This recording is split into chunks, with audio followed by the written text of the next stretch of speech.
nyako tim nyako dog back to basic nyako man kaka wanyalo kelo academies e region wa kasto nyako fund sports nyako make sure ni nyithindo oneno ni gini sani kijo parent wacho ni mpira gima konyi we mpira nyaki make sure ni timo gimoro ma nyithindo neno ma parents oneno ni sports no chudo kama nyako yawa academies nyako walos waket partnership gi high schools because high school in a chill kuonde ma production mar talent timore kama kech ni nyathi ma ni high school like wan gi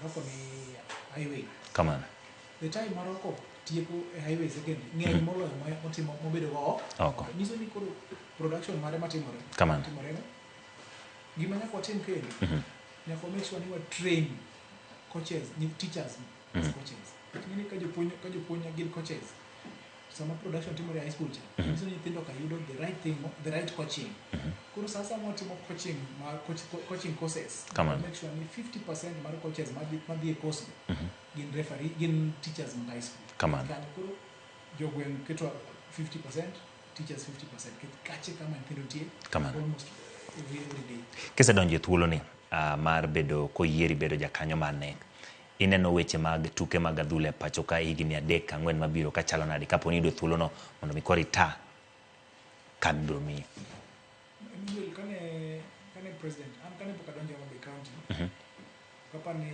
sports ne no kaw serious to sani ka nyisi ni Homa County okinyal pimo gi counties moko in terms of sports nikech one the kind of dedication no one go to give the kind of leadership no one go through our governor kama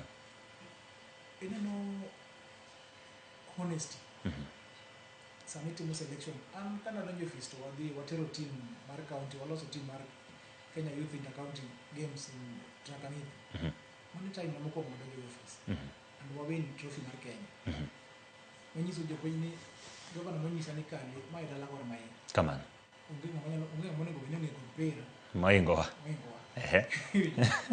wadhi Tanganyika wakelo kombe jo Kenya wacho ni kalekia mano mago fluke ya no temane kendo aloso team adhi Talanta donjo mo be chamo 5 million Nairobi ka Nyayo ka kombe go president kamano mano dongoro mnyisi ni gima mako na timo ta adeli kamano kani watimo governors tournament hapa ni governor Gladys Wanga mo sibiru kati mo tournament chakre kind women kamano no chako in 2018 last year president no biro kawatimo tournament gima no neno kwa timo ngene iwacho ga ni bottom up to wanyiero ni bottom up channel chimno no wacho ga bottom up majiro rege nyiero ni ngani karo kijo kwenye wani sio ni bottom up ndo kijo cha kumana nyiero ya karibu mzee ubate bade kamano bana bottom up kamano to niso governor ne daher munde miya achiel kuom jok matimo ni gini manago konya ambara de los tournament wandik paro machal kama ara de los gira moro mar ilo bottom up tournament governor no golo kale so president ami kale no kawa national government mana bedo gazetted kaka Talanta ila technical committee member mane committee wana bedo chair gi Garba Dewji okawuondi kana donjo fees nono contract ma 3 years na donjo fees ero kantiere budget mar 6.5 billion mano loss ni timo tournament chakre world level nyaka national level kama na final mar timo 12 December every year koro nyiswa ni budget ni no miwa ka federation otano duonga yenye do keura ne piny kama Manuel bisebedo piny gi budget ma an kata kwan no kasomo chako golo zero ibedo gi budget mar 6.5 billion idwoke piny onyisi dwoke kanye ke piny wabedo piny gi usiep na Sholei Makotsi CEO mara Kileo Malala tournament odwoke to 4.5 billion kwa kele committee onyiswa ni no guys mapo ni malo chako dog piny yako ni konyowa sailing en ang'o udware level man nyiswa ni kiteru kata 3.5 ochako dok Embakasi nyaka saa biro tieno ting'eni kwan mar billions change manafwenyo ni kare computer era ni Israel makosa matin ni kada niketo ni balls 50 times Kenya ngine 1400 watts kikile na makosa matin ti medo the number of watts 50 million kadhi ot kora sawe radi sole kora do kot kuro achaka bedo kode piny afwenyo ni kane o multiply marach anyiso to leo mera gijo kono go beren ok en 50 million en 20 million ni no 30 million motimo kuro mano watimo mua loso budget kwa kelo ronyiso na pana counties ginyaje organize kelano makel team kamano kech no dhie kisa moneno o zero neno kaka gitimo kuro ngaduru ward level ngaduru sub county level ngaduru county level chakure regionals kuro kaka Nyanza ndo pogore yo kamano sia Kisumu Homabay Migori Nyamira Kisii kasto kigo regional kitie ko tebemo national bigini kan wasegoro gini mwa goro mwa tieko kamano to luongo to koro nego ni kiny ne launch state house no biro di gazetted a day before matin ne untiere gi vision makare ne piny Kenya ne want kendo no nyiso waziri ni okinyal run sports e Kenya ka ok streamline the federations kamano nikech government okinyal run sports directly kamano nyaka time through federations kamano nyiso ni ka federation is wrong ibe in government ibe in wrong kamano ichagi federation mi streamline kokabodhi makare kawatieko kale e bwo dakika 2 adwa ni ng'iso ganda ma bende biro wuok mondo mi oluto mbulu e kinde mibiro tim yiero machal kama dhogi gi gino mineno ni idhi mako negi kaka maduong' kendo ng'ato wacho ni mae mara ma kadonjo fis tathogo e bwo dakika 2 kawatieko chenro machal kama mokwongo gima nyaka nyisi ni en late makende manuel ni unu wacho kaka jo onagi kamano jowa mano chung e federation gichung mang'eny gichung onagi chung mang'eny kamano kura gin 94 kende onagi chung mang'eny ok wanyalo wen ka ochung mang'eny mane omiyo an kale ana support ng'ato ni Hussein Mohamed kamano Hussein Mohamed the president mari the federation kamano and I believe ni it means well for grassroots football kuro an adwani mondo gona kura Nyanza kaka nek member kamano mondo wadwok football back to mano ng'eyo joluo nango eno kiloso list mar Olympics mar athletics kamano onge jaluo ndiko nyinge kamano and Kenya is just okay wan ko los list madhi World Cup gi joluo mang'eny kata ko lo Harambee Stars kaka no lo joluo no tugo joluo no tugo no lo joluo koro nyiso ni an kale mondo tije maduong' kaka ok nyalo tim ma Homabay kamano e kaka abro make sure ni team Kenya bok tinane maklo in fact an kadonjo Kenya no adhi abede technical kamano the technical area ok ni technical bench technical area matayo chenro ma deal gi national teams selections ma deal gi coaching villages ma deal gi training of referees kamano mane kama joge wane go bendi ora ni ka yiero referees kamano to joluo mane gi referees mang'eny kamano kinyo the most qualified coaches luo Nyanza mane kama ni jama chal kamano train coaches mang'eny mane vision madwaro mondo jitimo amo mi aparo ni an the best candidate nek Nyanza region erokamano nyakwaro mogino waloso kanyo kod Collins Kale kendo winjo ok en ng'at mobiro abira kanyo kaka wache no biro nikech oluonge ni ji nitiere but osenyiswa mago mosebedo ka otimo e kinde ma bende gi sani en director mar weche mag tuke miye gimogik kapok atieko kanyo akwayo governors kamano mondo gimi directors kamano kamano kamano kamano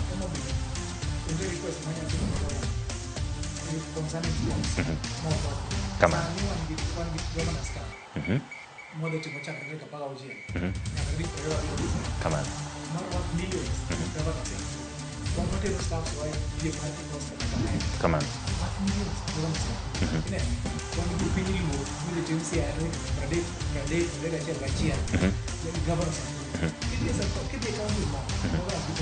pok approve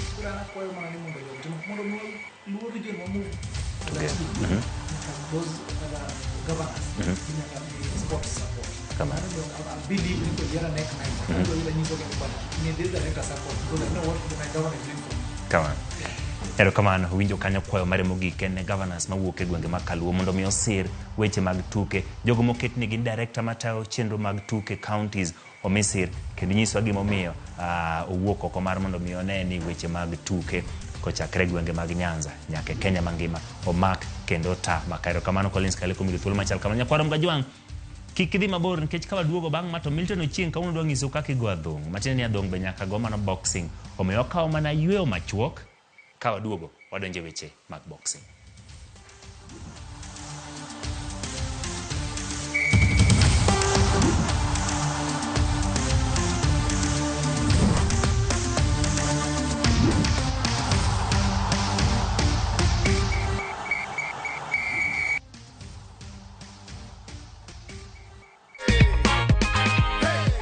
Soka tuliambia ulihisi aje? Mara ya kwanza sikuamini. Huyo mama akarudi tena akanipigia mara ya pili. Akanitumia directions. Yes. Ndio nikaona kuna kaukweli. Umefikiria matumizi ya pesa Mumbwa? Unapanga kufanya nini? Kuanza biashara. Hii atuambiagi watu nini iko ndani, hii ni wewe tu ndo unajua.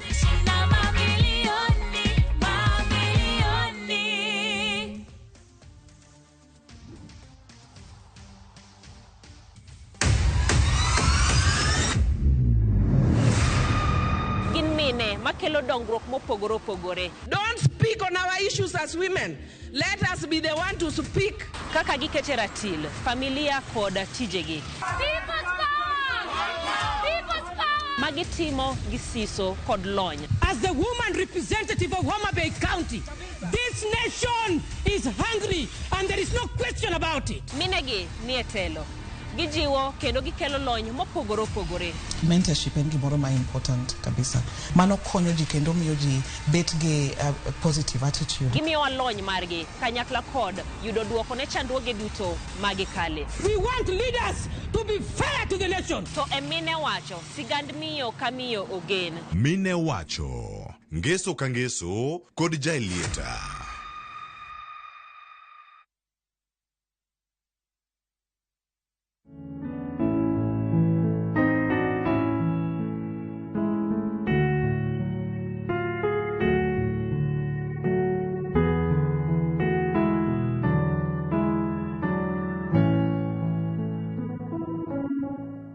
Dial *811*709# to get the Old Rugged Cross as your skiza tune.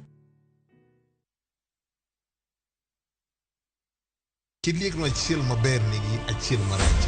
Kit telo mane ma gidwaro nyiso generations mabiro. Sami winjo ki ineno ki yanyo wadu mbui kikiringi donje. Kenya waber kabisa e pepa. Pinje moko kawa blueprint. Wanto wandiko kakanyo to wakete shell. Joma ne nigi lony kano chako timo gini kendo. Classification meeting moka. Oyo. Kose yiere jotelo. We must allow them to work. Iwe siasa tenge migo okocha. Ber mar ng'ato. Papi e lach. Ka papi e tekni. To loki e patan. Janyao. Onge mbala. Kama iro dhuolore, mach nyaka bedie. To mantiere ka IBC okadho pa lock commissioners. Kaka wanene, wuok tich ka wuok tich, chakre sa 2 okinyi, kik bai.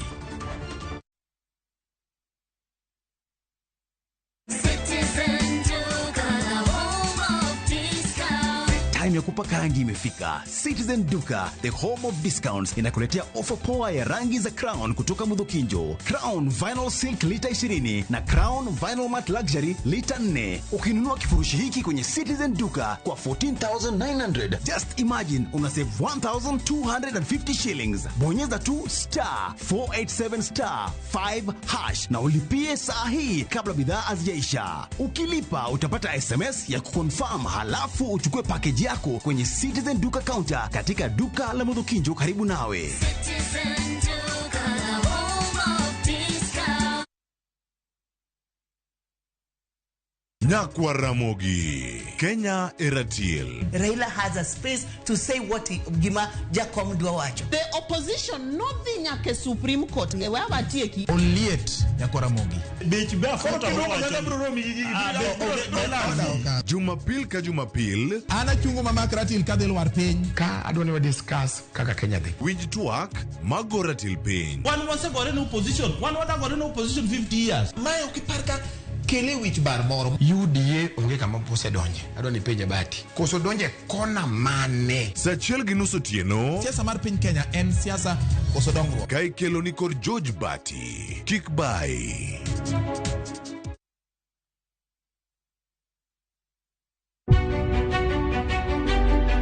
Chakre kinde mosekalo nyaka e chuny ngima ma pile ka pile. Tiprosa dawa iwacho ne riambo marach kendi idwa hewe kendi riambo moingo dawi. Wuoth kodwa sama wanono sigendni mabeyo mag gwengewa.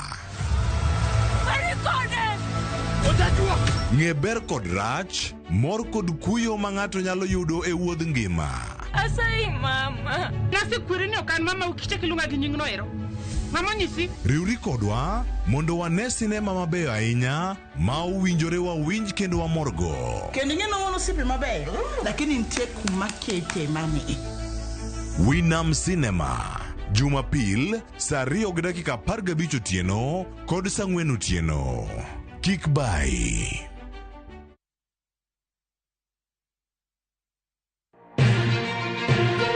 Owuok e chuny boma ma Nairobi, machiegni gi Naromoro. Kokale gode koda ore kendo mol e gwenge duto ma pachoka. Okinyi kokinyi wayango ni kaka piny oru. Ma en rupe. Kama wami nonro to kod chal mar fwambo. Wa encourage conversation. Wamenyo ni weche mamako ngimani. Job restructuring kata state restructuring ok promise ni kiwitu tich ka tedi yudo tich ka. Kendo in gi duol e mbaka oromo. Watudre gi reporter marwa ka en Homa Bay, Mombasa, Kisumu, Migori, Kisii.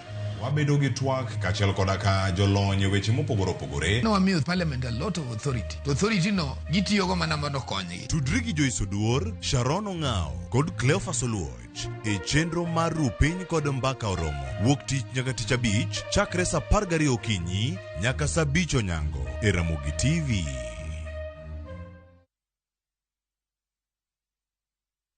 Teka video na post pale NGC. Kochopo ngeso ka ngeso, saa 4 otieno.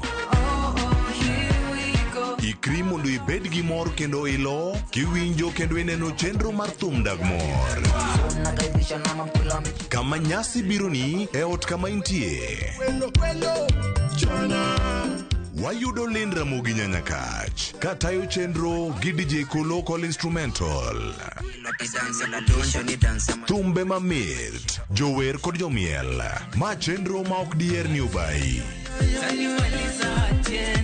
Ket alama e kalenda mari kendo warome chenro mar thum dag mor.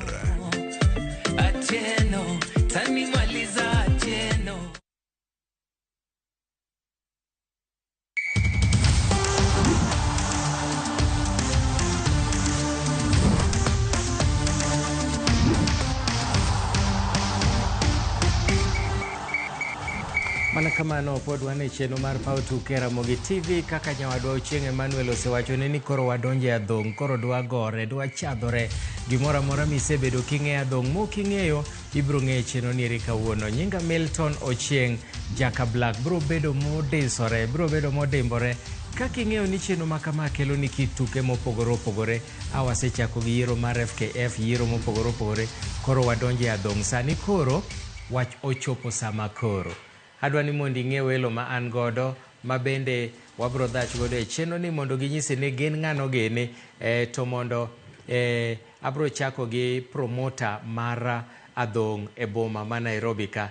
Labda tutaanza na wewe kwa sababu labda hutasema Kijaluo, utufahamishe unaitwa nani na unashughulika vipi katika mambo ya masumbwi. Okay, kwa majina yangu naitwa Ezekiel Mwabili na mimi ni promoter wa boxing. Saizi niko kwa Milk Boxing Promotion yenye ambayo inaandaa machuano ambayo itakuja tarehe 20 mwezi huu. Haya, asante sana. Kama kanyo ma wuod luo ineno kako makore mago gik moseyudo kogo adhong.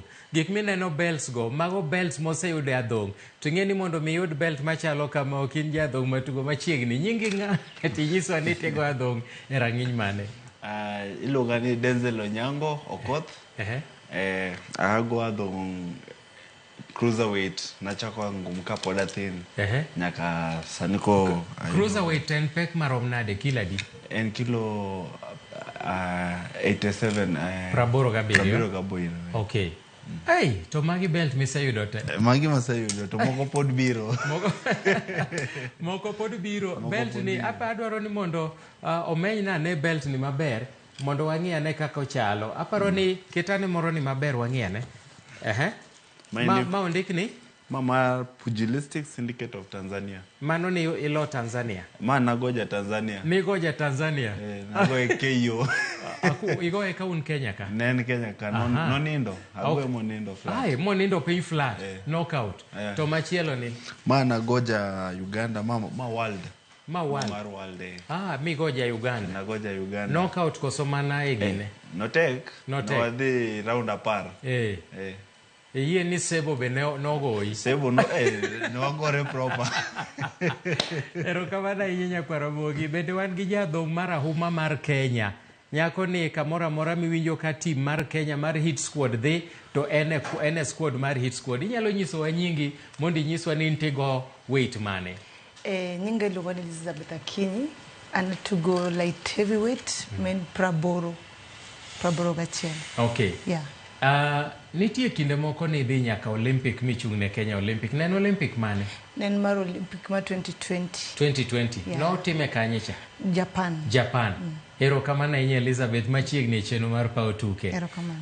Bendo wan gi jadhong' machielo kaeri marahuma wuodo na gi Jakababa. Inyalo nyiswa nyingi.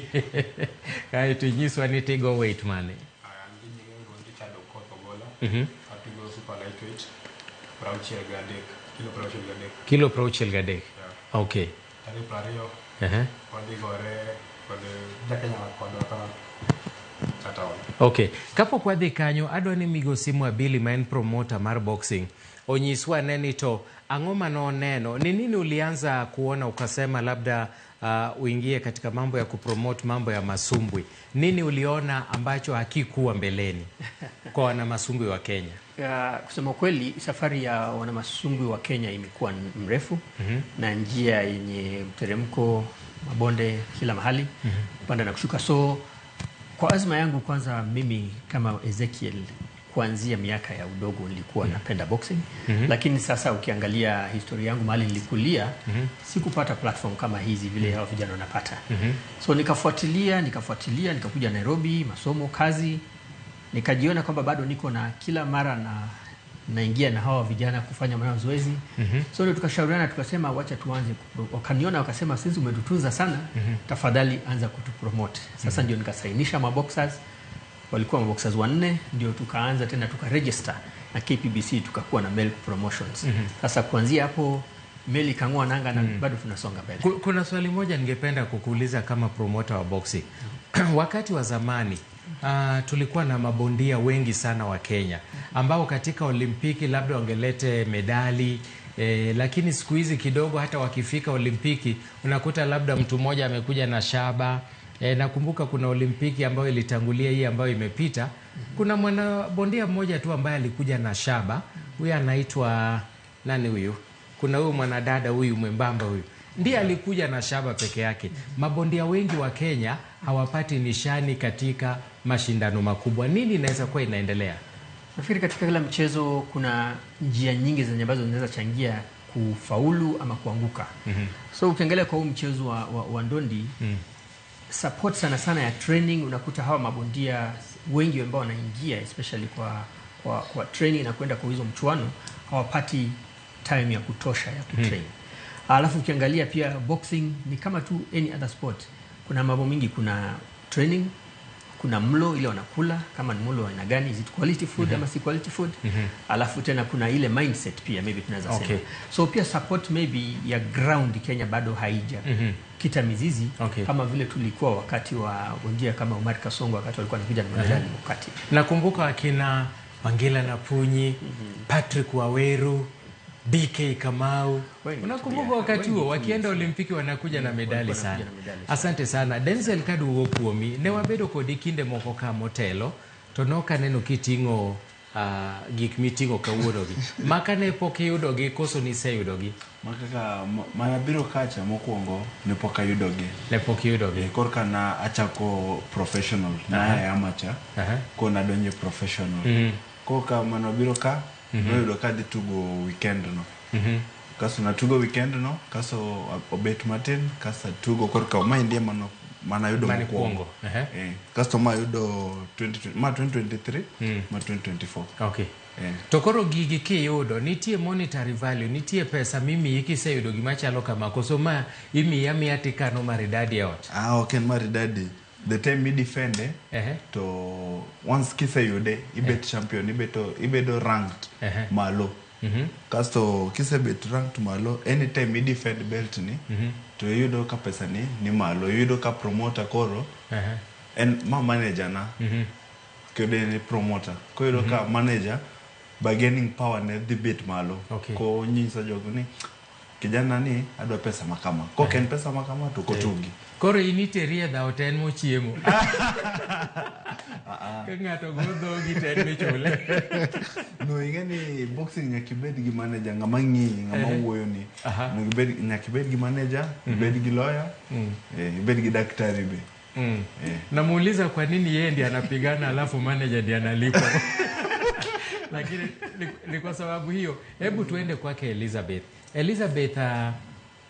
Elizabeth kaluwore gi kaka isego adhong nitie nyithindo manyiri ma samoro gombo donjo adhong to giluor nikech ma en sport mineno kigoyi chon ne nitiere ji ne rwakoga iluongo ni headgear to tinda neno ka thoth ne ok rwaki. Ang'o manya bedo ni timore ok winj ka ng'ato nyalo hinyi sama ugoru kamano nikech en sport moro ma physical kodok kor amateur koro ken professional koni amateur dwaro gimoro kaka endpoints emidwaro tekni ng'ato ochopo kuomi ida irango juzi monyalo chopo go kuomi emomiyo ok en effective sana lakini pod nitiere gimoro nyakidonji orako bapuonji ipuonji jab ipuonji right ipuonji defending yourself koro kidonji ring kacha to ensure ni nyalo timango inyalo defend yourself koro ka ngumo biro wacho ni koro kake kitoga gad kama kangu mobiro nyalo donji lwete ok donji obungo ni direct ng'eny joluoro ni boxing kelo miuji wigi kethre lakini mano en mriambo adier ana tugo boxing onge chieng' moro ma ng'ato osego imi winjo ka wiyi koro mari tese moro goya St. Teresa's ba winjo gima shock mo kiagi mono chot koni but I think tu nilishtuka tu but body dog mane boxing boxing en gimoro ochala addictive ineno ni down rach lakini chalo betting makanga to doje to kwe ka ko tuoni fight no ayiwak ma anana no tuona tugo koro ibed addictive. Okay, ini sechung ne Kenya etuke mang'eny mag akiani mag Africa akiani mag world inyalo wacho nang'o ne jogo eko makor kabiro magombo chopo kama isechope kata ne chako kirom nade to sani isechope rang'iny machalo nade? Nachako boxing kani primary to atuge nyaka tieko form 4 to anyalo nyiso joma dwaro gombo tugono gidhi training giwe luoro ng'eni gimoro kapok itimo kiwinjo ka ng'ato wache mami luoro gidonj kanyo gitrain gine ber boxing. Okay. To mazoezi mar boxing chal nade? Mazoezi mudhie mag boxing kapok idhie boxing akiani director mara nyalo ranwa wane kaka mazoezi mar boxing chal. Okay, aparo bana kaka inyalo neno no kaka mazoezi chalo. Mazoezi no kwiny ko hinyo wainya nikech samori wacho ni kitime ahinya to kiweye to dendi koro rami. Boxing in fact boxing en mazoezi boxing ok en gogoro kiring to boxing dwaro gimoro amora inyalo tugo boxing lakini in gi time ma swimming idhi football nikech footwork itimo gik moko mang'eny boxing dwaro training to keki train kichopo ring kacha imido ka idwani bang adhong to tamre muscle ni tamre recogoda nitegi mabiro. Okay, aduogo kuomi kendo iwacho ni nego e kanye anago e palpal iluongo ni palpal ni kanye buruburu Pumwani. Okay, sama koro utimo mazoezi kata ma udwa dhie a serious championship ng'amu timo go mazoezi ugoru mar adier kosu en mar wuondruok ni to ng'ato sudo ni sama koro wajipanga mgodie kata kudwa dhie Olympic wach ni koro nikech na dhie training mana yudo Elizabeth Andiego na yudo nyadendi moro no to na Kasarani to na neno ka training cha coach ne miyo gi na we migo matek kabisa do ni coach to ng'eyo kaka opanj un samo dwa dhie serious competition komi ng'ato mu train go nikech mpira samo adwa dhi to jogi train gi jogi timo what you will actually do uno time nang'o ugoru mar adier mana kiwacho ni you do what you have to do manage To kakoro hinyi kapok idhi Olympic.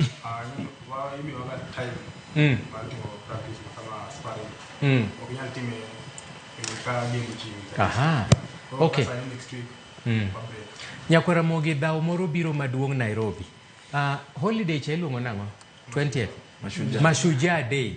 Kendo Mashujaa Day magi e mashujaa ma Kenya. Jogi gin jok mosebedo ka chung' ne Kenya e tuke mopogore opogore. Labda utuambie kuhusu hii fight ambayo inakuja Mashujaa Day na utuambie itakuwa wapi, kwa sababu watu wengi labda wangetaka kuja kushuhudia jinsi wana Kenya wanapambana. Na utuambie labda wana masumbwi ambao wanakuja wanatoka wapi na wapi, ni Kenya peke yake ama cross? Asante. So mchezo huu ama mchuano huu tumeupanga kwa muda sasa. Na utapata kuwa kuna wanabondia wenye ambao wanatoka Kenya na Uganda. So mchuano huu utafanyika tarehe 20 hapo Charter Hall. Charter Hall ni hapo tu City Hall. Katikati mwa jiji la Nairobi.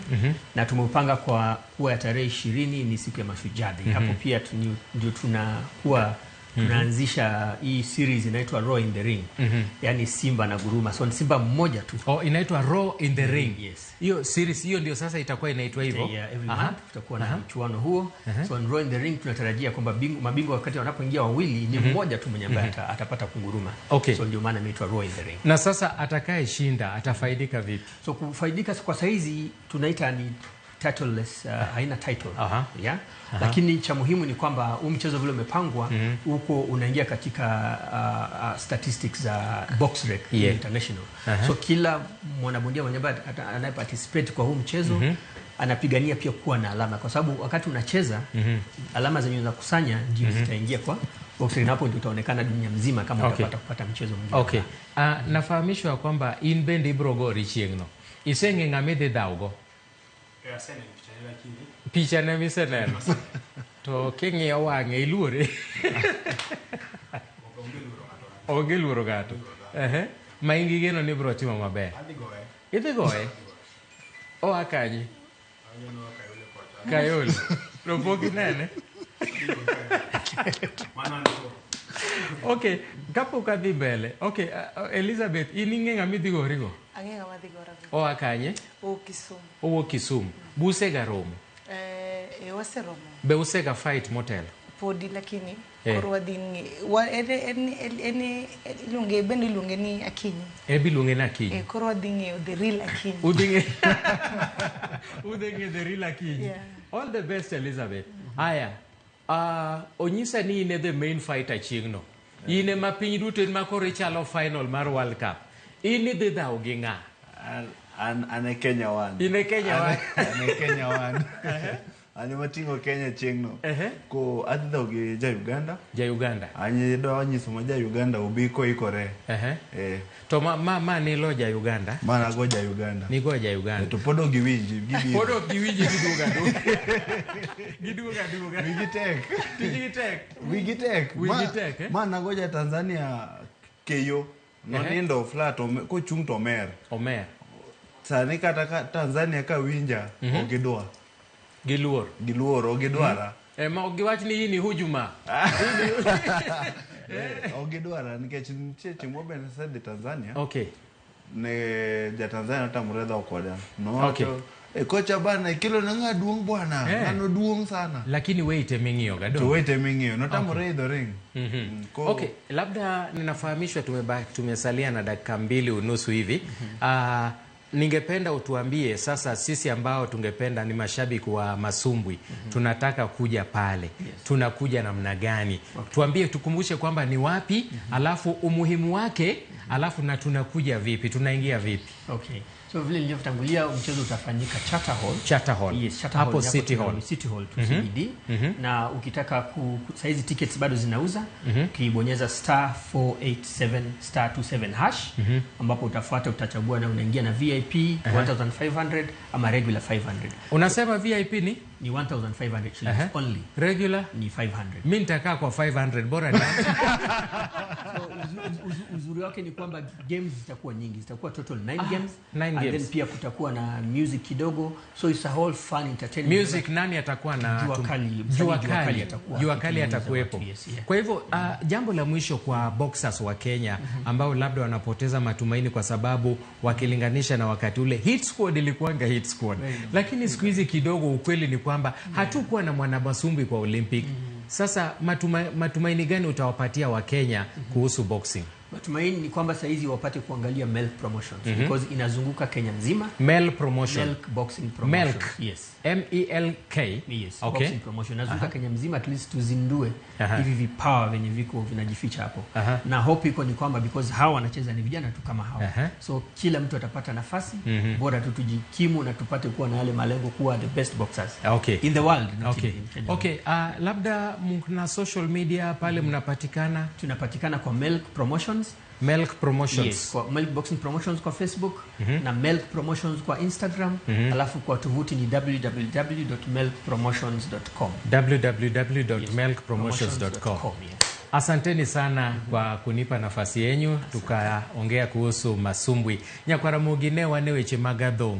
Akiani Denzel adwa ni tima neka ma wane kaka kita giloka monde tima neka ma kagimi dwago ngato kanyo ero aya Uganda bedready ngato bedready Uganda tema ne wane kaka goga ji tema ne kaka goga you ne wange Sajego iger mi loko sura. Nyakwara mogi mane kama tieke go weche magadong nikech pod wan gi weche mamoke pao tukero kama na inya ne wan gi jo adong kaka chiel gi promoter waiko nu mabiro bang'e no ero nikech wan gi gik mang'eny mokalo ma pod watime pao tuke. Ka kamano iluonga ne Milton Ochieng Jaka Black. Oriti masani to kik idhi mabor.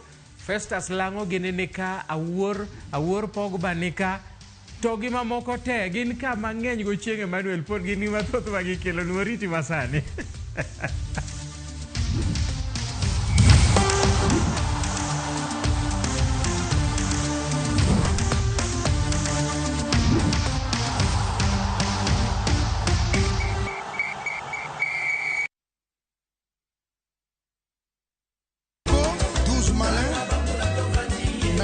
Wakelonu chenro mar Tiedero. Citizen Kenya, Freddy Afune Papa. Kama yude mor mar wende mag rumba kokelni kod Ninja the Entertainer kod DJ Smollett en miel gi wer motimo Cathedral. Eye kanyo bende wakeloni jangolo mar juma Chieng' Ngeso ka Ngeso chakre sa 11:30 odhiambo nyaka sa 1 otieno mana e Ramogi TV. En mor mochwere.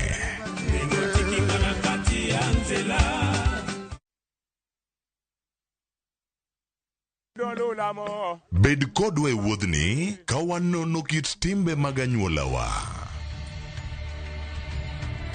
Oyundi no neni en winyo mayot. Sama no dhi chiemo, ng'ama ok ohero tich matek. Koro nyako ringi kodhi chiemo. Ema nomiyo chake kamano.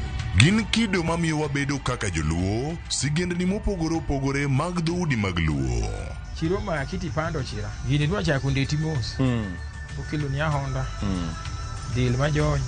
Luweche mag luo mopogore opogore. Moro ka moro kuomgi nigi ranyisi mopogore opogore. Wuon magolo ng'ani ka wuongi watiere wadhi gone dala. Koro telo gile to gi gweno. 111 Luchenro ni Ngeso ka Ngeso sa 1:45 otieno e Ramogi TV.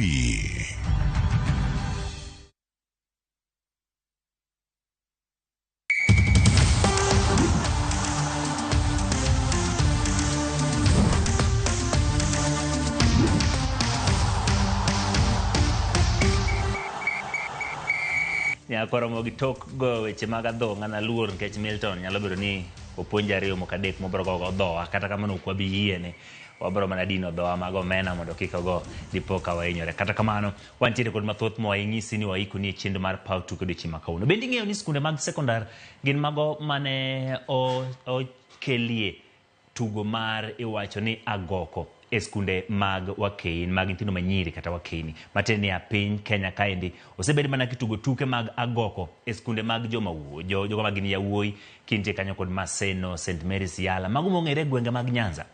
Nitiere tim moro machielo mong'ere kaka Nyakach Girls ma ne okawo tielo mokwongo bedo joloch e gwenge mag Nyanza kendo gidhi magitugo na gibedo namba 3 e tuke mag piny Kenya mago mong'ere kaka Nationals kane gin gi ageto mar dhi Regionals. Kata kamano giwacho ni higa manyien gibodok mondo mi gibed joloch ma pacho kae weche mag tuke agoko mano rugby ka bende gibedo joloch e tuke mag East Africa kendo dhi mabor. Awinja ne sigana mar tugo mar agoko e skul nyiri ma Nyakach.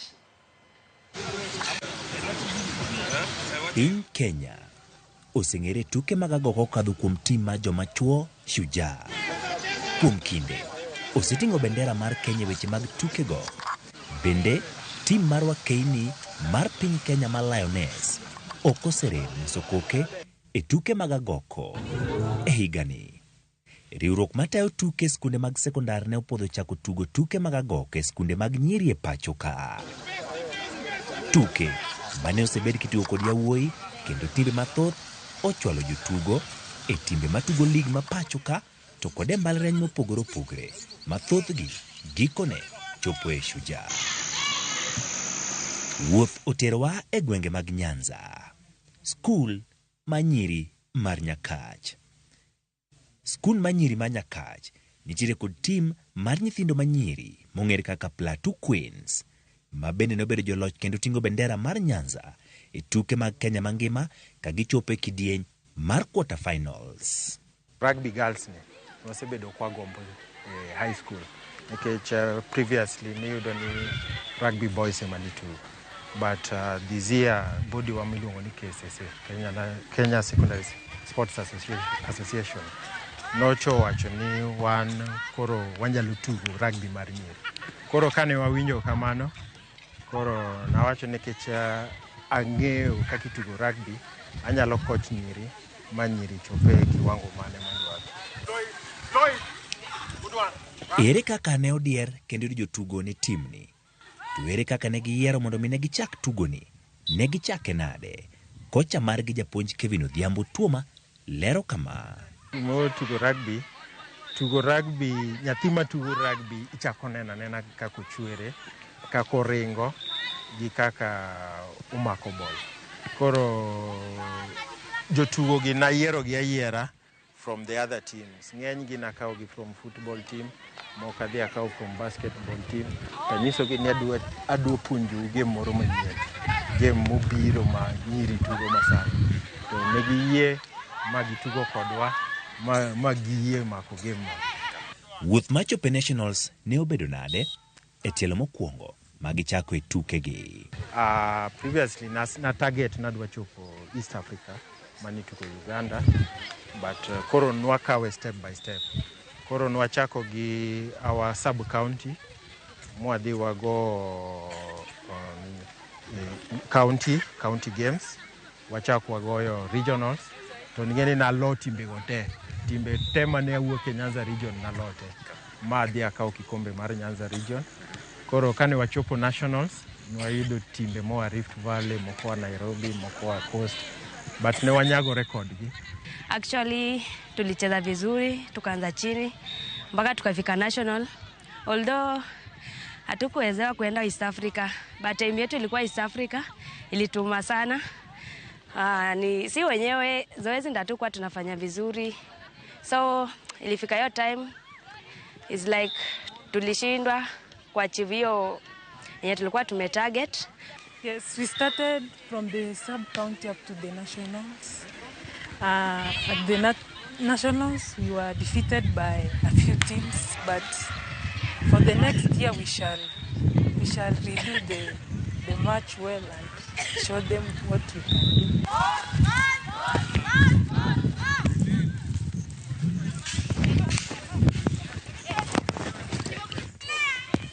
En tugo madwaro mathoth, kendo nyithindo manyirigi keto maino margi e orako. Nice one. Play on. Nice one. Rack it. Hapo. Good one. Leon. Good one. Hapo. Hey, John. Safi. To kaka kocha, en gi lek man ne nyithindogi bang' tiego gi nyaka e kidieny-ni. Nyithindo matugo rugby ni an gi lek kodgi maduong' kabisa nikech king'iyo national team wa mar nyiricha dwaro ji matugo rugby. To nyithindogi gin nyithindo manigi talanta kendo gin nyithindo mosebedo identify gi national team. Jotugo matugo ne Plateau Queens, Nyakach Girls, yango kama to kod geno ma gin go e tugoni kata obedo ni higani ne ok gichopo lek margi mar ting'o kombe mar Nationals. Next year venye tutaanza game niko sure tunaenda kufika East Africa. Not only kufika tu, tunaenda kubebea kwa East Africa to make our school proud so that watu wengine pia wasikie vizuri, waone rugby pia inasaidia watu wa join rugby. Bende gin kod geno mar biro tugo mar rugby tok tieko somo e skund sekondar ka moko kuomgi lepe matugo tuka goko e pacho ka osediero. After high school rugby nitacheza because nika tumeshachukuliwa na timu mingi, so in which hizo teams nika ni clubs, so which tukimaza shule tunaenda kuzijoin na tuwakilishe huko pia mali wametuhitaji. Gitugo, gisirore, gipuonjore kendo gin kod lek.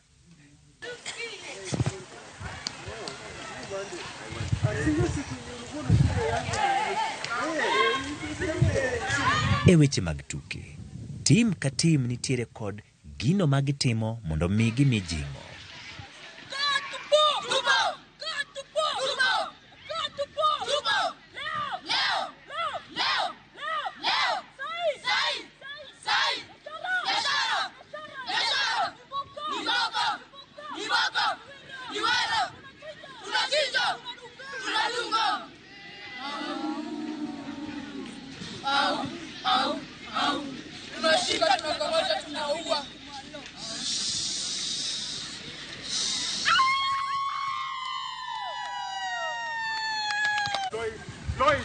En lek mochake skunde mag nyiri mag sekondar matugo tuke mag agoko.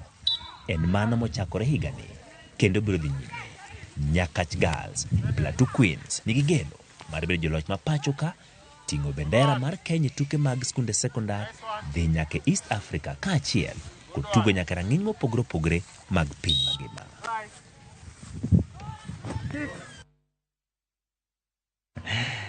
Aworo kaka nyithindo manyiri bende koro go korgi gitugo tuke mag oko. En poch gi pak ne tim ma Nyakach nikech ne giting'o bendera ma piny Kenya kendo dhi nyime kod wechego ma bende wagero ni higa manyien gibodhi nyaka East Africa kaka gisesingo. En skul mantiere kod tuke mathoth kama oting'o adhula, pod gitugo tugo mano mar agoko kaachiel kod mago motenore kod pich lwedo, handball to kod volleyball.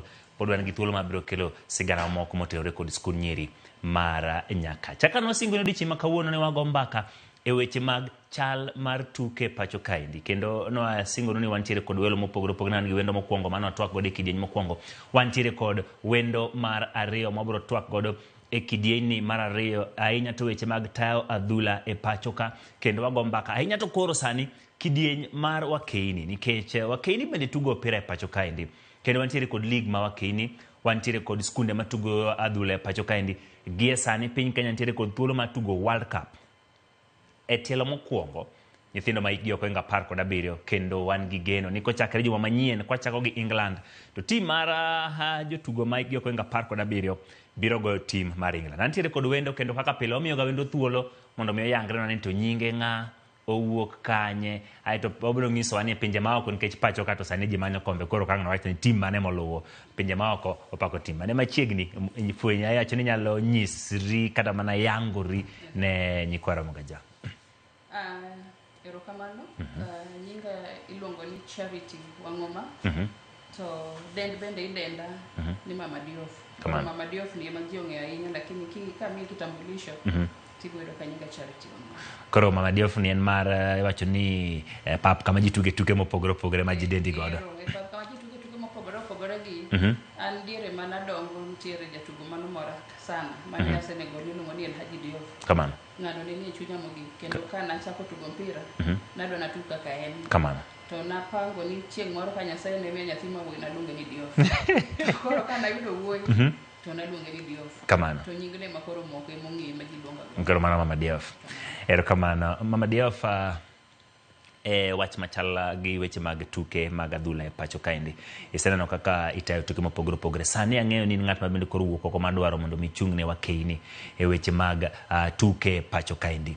Yangono ni to ang'o ma isetimo chien kane weche mag tuke mamiyo koro gi saneno ka inyalo mako lew mar tayo weche mag tuke ma wakeini e pacho kaendi e kidieny mamalo mar FKF. Adwa duoki chien matin ni weche mag adhula mag nyirigi an nachako chon kabisa, nachako tugo chon.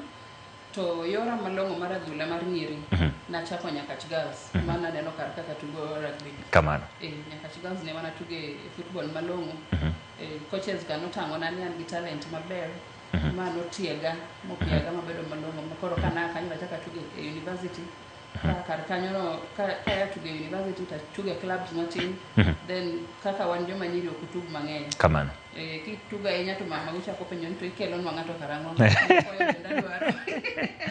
Koro nawacho ni wach mar ni kwayo giri chako biro tawacho ni sawa karawe awe tugo to kana we tugo ok nacho ni kora wa tugo ni mondo abed ni kora timo gik moko mopogore.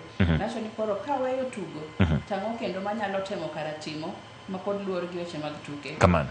To mane kaka nachako academy miluongo ni Bondeni Youth Academy. Kamano. Ne na club ma nyithindo matindo mapuonjore football, mipuonjo football, develop inacha talent gi. Kamano. Ka bang' kanyo tawacho ni kara koro ntiere leagues ma ituge e Kenya ka kara we akaw nyithindo gi be akete e leagues mondo gibe gitugi. Kamano. Koro kipenjo gik masetimo apart from tugo an awuon kaka ng'ama jatugo antiere gi club miluongo ni Bondeni Football Club otugo division 2 Western Zone mano yo wasikisho kocha. Awachne joleno ni Bondeni Football Club atugo godo higni moko aria dek chien kanyo higni moko ging'e kamano ka ntiere gwenge mag Eldoret kana go mpira ni club moro miluongo ni Majirani Football Club. Football mamita ahinya. Kabisa. Range ni chieng' moro kata kiwe tugo to koro idonje wach tuke podi. Kamano. Mano kore gima timo sani. Koro apart from Bondeni Football Club antiere gi nyiri. Nyiri be tugo league iluongo ni Sport Starlets. Gibe gitugo league mar Regional League Upper Rift kocha. Kamano. Koro antie gi youth, antie gi nyiri, antiere gi yowuoyi. Kamano. To Uasin Gishu chonde bende achung' ne tuke mag nyiri. Achung' ne tuke mag nyiri aserani Uasin Gishu County Women League.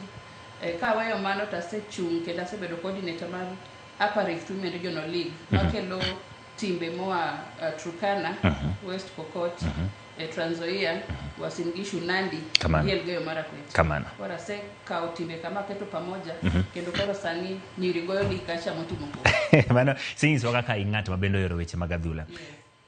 Adhula mar nyiri kara wakeini gie sani chalo nade e pacho kan kech koro wacho ni ng'at mosemako kuonde machal kamano. Bende rang'iny mi paro ni oromo go koso nitie gimoro monego timie mondo atem ting'e malo. Adhula mar nyiri dongo e yo makare lakini pok ochopo kama onego bed ni wachope. King'iyo talent ma nyithindo ma nyiri nitiere godo e pacho ka nitiere kuma onego bed ni wachope mapok wachope. Onego bed ni watiege mana matin tu. Odong' mana matin ma kwa atima mabe onego bed ni wasetimo chon to tamore timore. Kama tin no ka wanyalo timo. Weri gi mar ni under 17 dia World Cup ni. Kamano. Kama kwa atima matin modong' ni.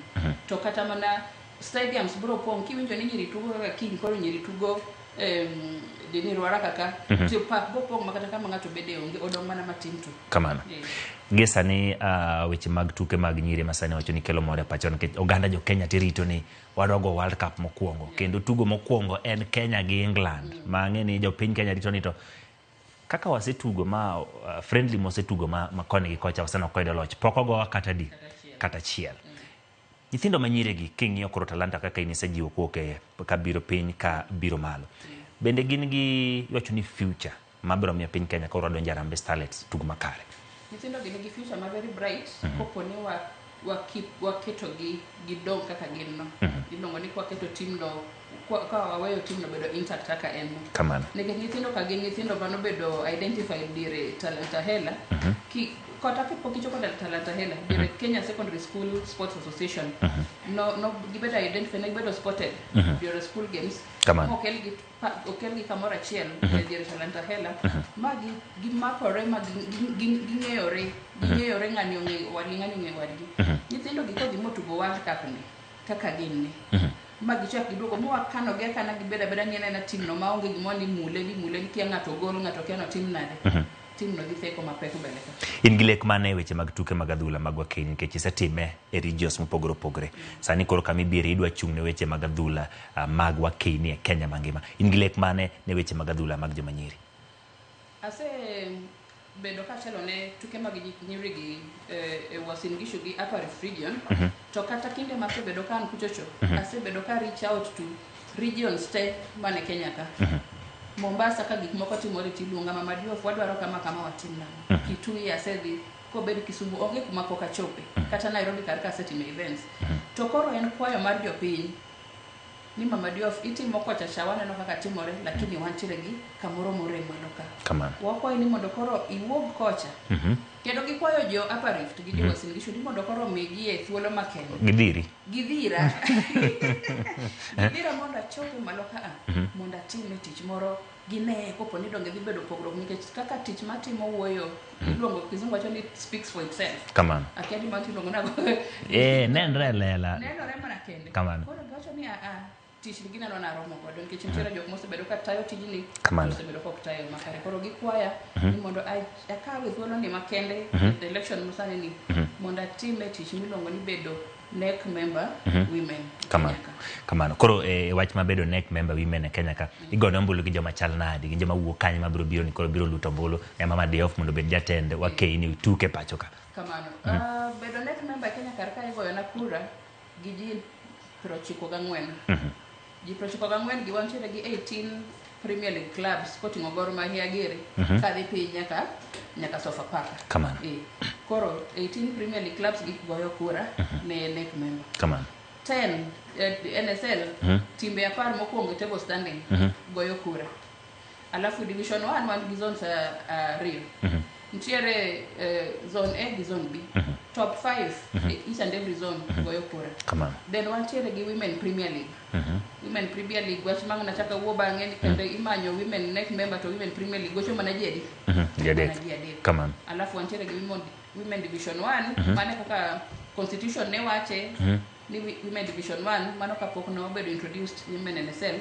Koro masani wan gi NSL ni atemi jo Division 1 kama pod dhigo kura kosen NSL gi wabro ng'eyo bang'e ka gigolo final list mar jok ma dhigo kura. And then kiweri gi jok ma wacho gontiere representative mar coach achiel e Kenya ka, representative mar players achiel e Kenya ka, representative mar referee achiel e Kenya ka, to kod branches gin kaka counties. Kamano. Koro county kacha chairman mar kila county koro wan kendo gi 48 other nikech football onge gi 47 counties. Kamano. Nairobi ka giketo Nairobi West gi East. Kamano. Koro kibire football ka wan gi 48 counties. Koro jok ma kono ika chakirwa gi 48 chairman mag branches. Koro wabedo gi 94 voters. Mago ji prochiko gwelgi ema nyaka go na kura. Koro yiero maruen karango to busetero tese mag nomination mami gwelo godo. Yiero maruen tarik 7 mar Disemba to tese to watero Monday tarik 14. Mano wuok tich makiny. Kamano. Wuok tich ni wan kana ndalo gokinyi mang'ich watero karatese an kaka Mama Diof time momiya gi board chande en sabore wangi lakini abo chopo kacha chon mondo be ane jo wadwa mabende wadhi compete godo ang'igi ing'eni kaka ne jok moa karka jo boxing ka kidhi go ringa ting'eni nyaka ikwong isome ing'eni ochal nade koro abo chopo kacha chon mondo ang'iye be joge ga gweko. Ang'eni kisedonjo kata weche mag adhula mag Wakenya mag chuo bende nyalo muli. Iparo nang'o monego time pacho ka mondo ober weche mag tuke ma pacho ka? Mokwongo an kaka Mama Diof ng'at mantiere kwanza gi youth club gi jowuoyi nyaka nyiri an kawuoyo to ok awuo mane nyiri kende awuoyo kuom football te. Koro gimokwongo momiyo football mane pacho kar ka ok dhi maber en corruption gi mismanagement of resources. Gimokwongo manyaka tim makata kama matek to ni nyaka waloke team mar kwalo resources mosebiro monego bed ni konyo ji. Nyaka wa make sure ni corruption wadil godo. Kwa setieko mago to tich bobedo mayot nikech kata mana ng'at mane dwa keto pesa ne football bobedo ne mayot. Sani kata kidhi approach organization moro ni mondo kele kata mana pesa football to giko ni bokwal. Ineno. Koro gimokwongo manyaka watim nyaka wa make sure ni wakao leaders ma integrity gi ni malo, jok ma poko mien gi chilo mag kuo, ma poko mien gi gik moko maricho richo, ma kata diera ka investors odhi ong'iyo both local gi international investors, to non adiera jok ma koro ketgi magi to jok maler, jok manyalo tiyo, ma koro pesa ginyalo chako kelo mondo kata kok pesa kende kata mana other resources. Yudo ni kata mana betting companies gi yudo ka diere moro betika okelo mpiche elufe mondo pog timbe to jok momigi to koro uso kendo koro ken mana pesa kende kata resources bende equipment ngato kelo equipment ngato kelo uniform to koro kendo wan waloko godo hali ano ka thuolo mo antiero ng'adowa kendo director John thuolo ng'adowa adwa ni dakika achiel kata achiel gi nus nyiswa gimikele pogruok e weche mag adhula e pacho ka ang'eno boy ko chieng' moro machielo mondo wagomba kama ng'eny e weche mag adhula. So gimokwongo ma adwa timo ji temo ng'eyo ni antiere ga very powerful network connection. Koro gimokwongo ma adwa timo adwa make sure ni sponsorship league mitige Kenya kar ka nyiri onge kata mana gi title sponsor, gionge shirt sponsor kendo gionge gi prize money. Adwa make sure ni teams te clubs te mag nyiri chakre piny ni grassroots kabiro malo taya ka taya ntiere gi sponsor biyo koro tich bedo mayot.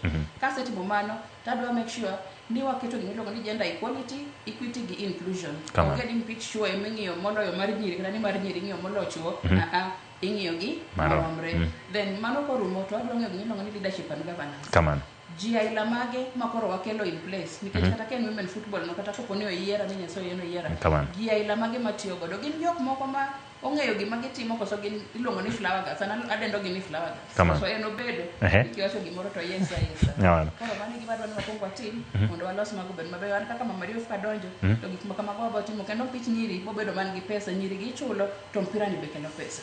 Nyakoro mga juang en mani thuolo ng'ado mathin lakini asingo nuni Mama Diof otero wacho notero tesene chieng' wuok tich kose tero tas obo chako manyo thuolo mondo bi wago mbaka ahinya to weche mag tuke mag adhula. Ng'eni Merab ni nitiere kod penjo mathoth e weche mag tuke mag adhula magwa keini wagonero kamano kuom biro kendo thuolo maloso kodwa okorum gi kanyo pod wantiere kod mathoth mobro goye mbaka e weche mag pau tuke nyakendo ngeso manyien mane pau tuke kaendi ji nitiere yweyo kwa gomba ka English Premier League lose timbu waromre chieng' ngeso manyien. Nyinga Ochieng' Emmanuel.